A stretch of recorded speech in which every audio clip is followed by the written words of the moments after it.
This is the wide lat pull down. Now, even though there's not a lat tower on the machine, these adjustable arms all the way at the top create the same direction of resistance that we need for any pull down. Now, depending upon your height, you might have to make some adjustments here relative to the seat and the angle of your body to get the angle of the pull down that you want. So take a look at this. In the starting position, number one, I've got the handle shortened, right, to the D-ring closer to the grip, and then that allows Amy to reach all the way up. We still have some resistance on her. We're not bottomed out up here. And the rope is in line with her arm, is in line with her torso there. So that's just about like having the rope straight over your head if you were standing up or seated in a vertical position. It's the same thing.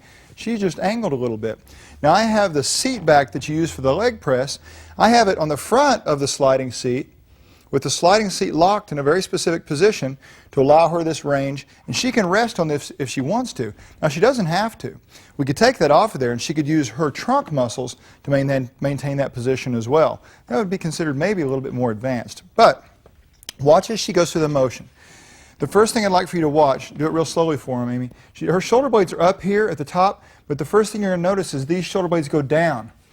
Not necessarily together like they did in a row, not a pinch backwards, but a pinch downwards towards her waistline, and that motion in the shoulder blade continues as her arm moves toward her side. So she's thinking about, it'd be almost as if she said, hey, I'm going to smash his hand with my arm. So that's what you're thinking. Don't worry about how far your hand or your handle comes down. You're not trying to touch your shoulder with the handle or anything like that. That's not as important as the range created at your shoulder joint by bringing your upper arm towards your torso. So that is a perfect way to do it right there. Now, one thing you might find is that if you were taller and with longer arms like I am, I simply might have to move this seat and the whole scenario back to one of these other holes back here. That would adjust it backwards, and I would have to lean forward just a tiny bit more. That's the only change that I have to make, and I would still have the ability to do the same perfect exercise. Now I want to kind of show you what she is working as she does this.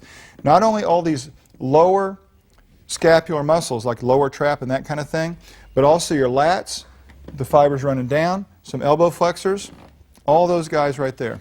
So there's a lot of choices for you to make even within the wide grip pull down in terms of how you want to perform it and how you need to perform it based upon your arm length and your torso length.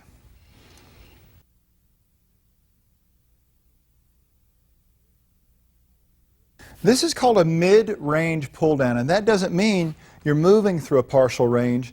That means it's not in one of the extremes of the more traditional pull downs. It's not the wide pull down, and it's not the narrow pull down. And this range in here, these options, mid-range between those two, are great places for your shoulder to function. A lot of people are more comfortable here than in either one of the traditional pull downs.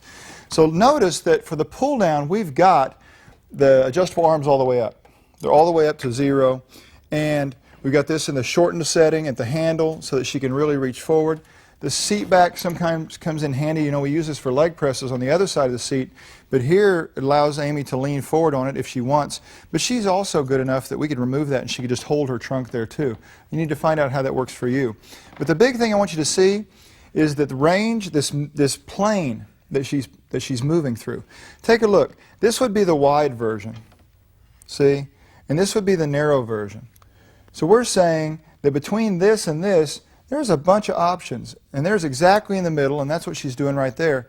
And it really feels a little bit different, doesn't it? It's a great thing for your shoulders. Now watch the sequence of events here, where as she's doing this, she lets these shoulder blades go down towards her waistline as she's bringing her arm down.